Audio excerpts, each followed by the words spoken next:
My name is Jimuel Belarmino. I'm a visual artist based in Weyburn, Saskatchewan, and I specialized in oil paint. Just a little bit about my background. I was born and raised in the Philippines, and then my dad was an overseas Filipino worker here in Canada.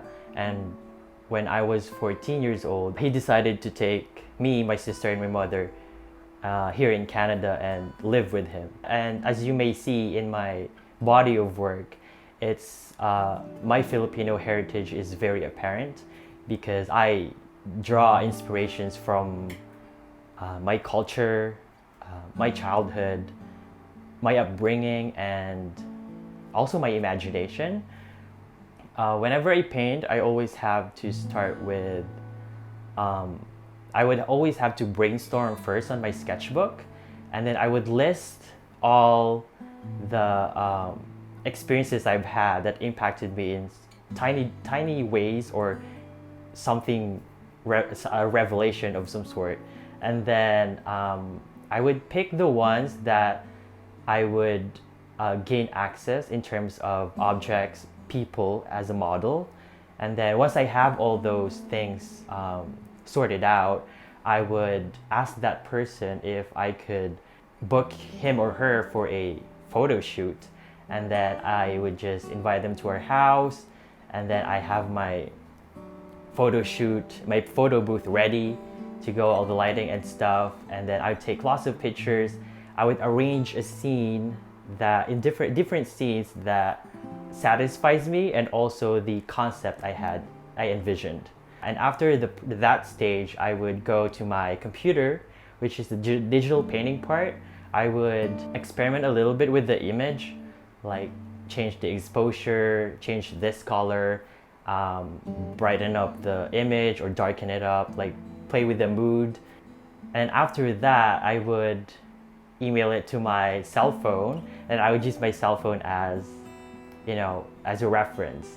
I just find it more convenient just looking at your cell phone and then painting. Like the process, what takes a lot of time is the process, the pre-planning itself.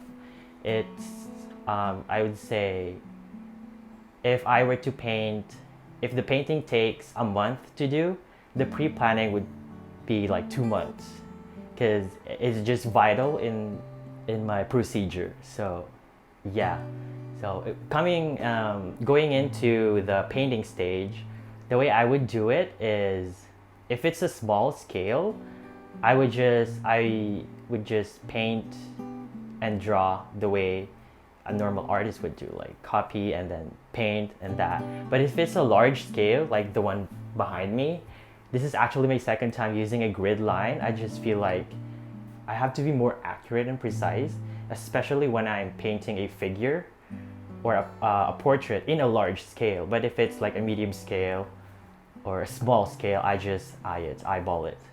The painting part, I would choose usually a warm undertone, and then I would leave it for a day, and then the next day I would add the drawing, and then I would fill in shapes, and I wouldn't go into detail yet. I would just fill in shape, and then values. Keep thinking of values, because values is the top most important in my list, because it just brings the painting alive, I feel like. Usually if I'm painting a figure, I'd start in the face, and then from there I would work around the face, because if I have something finished on a canvas, then the colors around it I find it way easier to decide what colors that would work in harmony to the finished paint that I have on the canvas. And from there it would just continue on, like leave it to dry for a day and then come back again tomorrow until it is done. In some cases, I have this technique where I would take a brush and then a silicone, and I would just splatter on the canvas to create texture, like tiny dots of texture. It's like stars when you're looking up in the night, up in the sky at night. So if you look very closely in the painting, you'll see tiny dots in certain areas. And then I'm just in love with texture, and also brush strokes itself. Like if it's, I want them to be visible and also controlled at the same time. So yeah, that is my whole process. My studio was just recently built, I think in July sometime, and it took 2 months to build this with my dad. Every day we just go here, and before we go to work, every morning we would have the base finished until it's a mini house. And then after that, usually I would spend 5 hours max in my studio for 4 days, but that's my routine now in winter season. Back in summer, I would just be here every day for however long, but because it's winter, and so I find that sometimes it's very cold to work in here. So, but whenever I have to paint, I would wake up at like 7 in the morning or 8 in the morning and then turn on the heater, and then from there I would wait for 2 to 3 hours for the space to warm up, and after lunch usually that's when I start painting. Like, come here, paint, paint, paint. I want to create a body of work that promotes and showcases the Filipino culture, and at the same time incorporate Saskatchewan and Canadian elements into my work. Saskatchewan is my home now, and I find that it's timely and relevant to show to my audience how we embrace diversity and multiculturalism. So that's one big part that motivates me to keep on painting.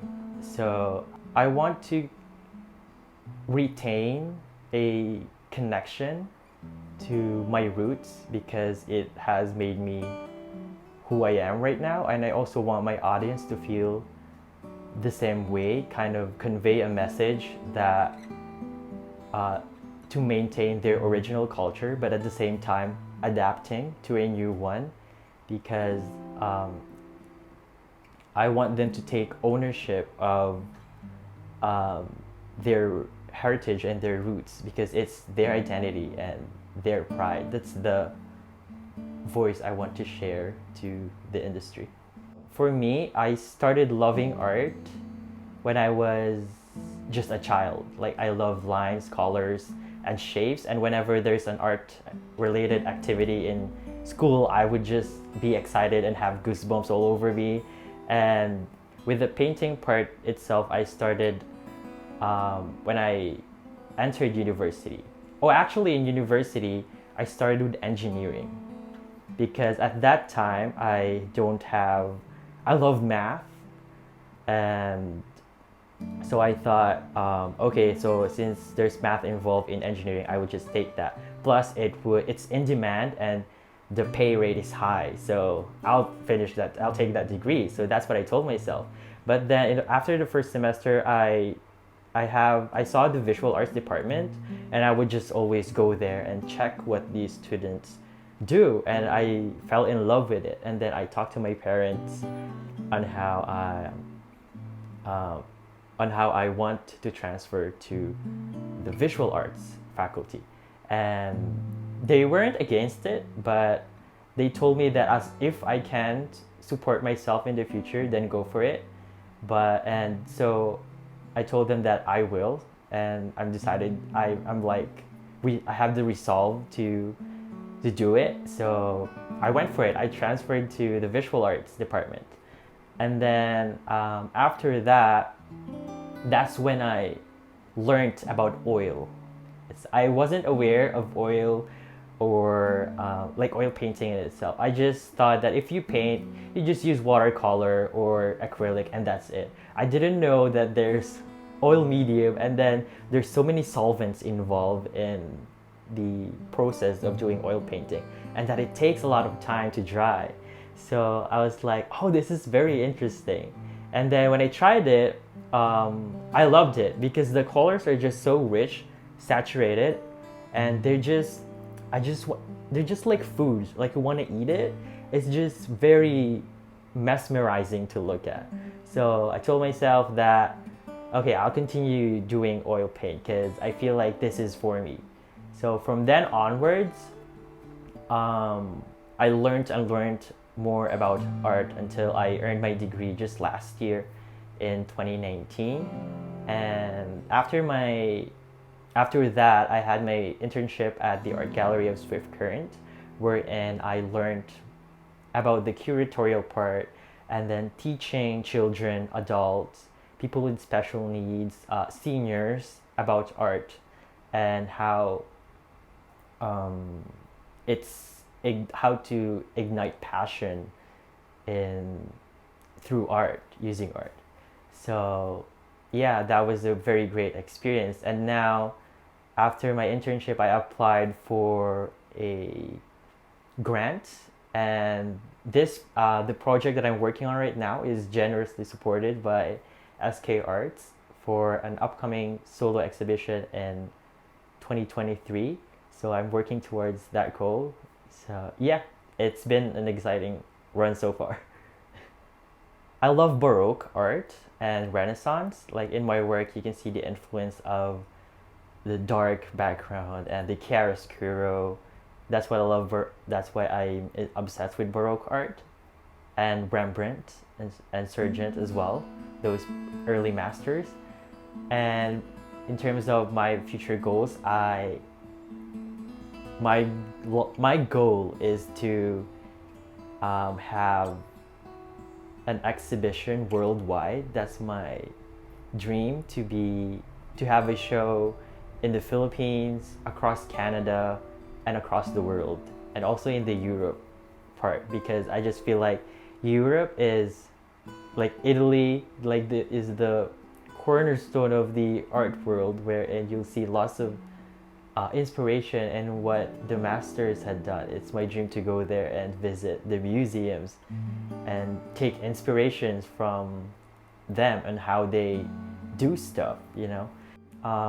The advice I would give to the younger generation is to just pursue your passion. Like, don't mind other people on what they like, the stereotype that's built in our society right now. Break that, because that's the fun part, you know, trying to defy rules and then being revolutionary, and then who knows, you might be the next Picasso or something, right? Yeah, just keep on pursuing your dreams, and it will be hard at first, but once you find the right momentum, it's gonna keep going. You know, it won't stop. So just work hard, be consistent, and strive. So this figure is a lady wearing a traditional Filipino clothing, and she's holding a red lily flower, which can be found in the Saskatchewan flag. And then I just wanted to combine, I just wanted to tell a narrative that this person is going to a new land, and her holding the flower symbolizes that she is welcomed and you are safe in this new land. And then the background is kind of like conveys mystery, fear, and unknown, because coming from a different place and then immigrating to a new one, I find it a hard transition personally. That's the story that I like to tell the audience through this painting. This model is actually my sister. I used her as a reference, but then when I painted her, I changed the face itself. It does. If you see my sister, this painting doesn't totally look like her, because in my practice, I like to change how my subject would look. I don't always paint a close view similar to the photograph that I took. Like, I paint what I see. Like, I don't paint what I see, I paint what I see. So that is why I decided the image to look like this. And so also her in a position sideways is kind of like, I wanted to showcase this shoulder part, because in the Filipina traditional clothing, I find it very iconic to have this part of the dress. So I want to emphasize on that and be recognizable as, oh, this is a traditional Filipino clothing. So that's why I chose the side view and then her facing forward with this kind of facial expression of worry, of gazing into the audience and asking for affirmation, kind of.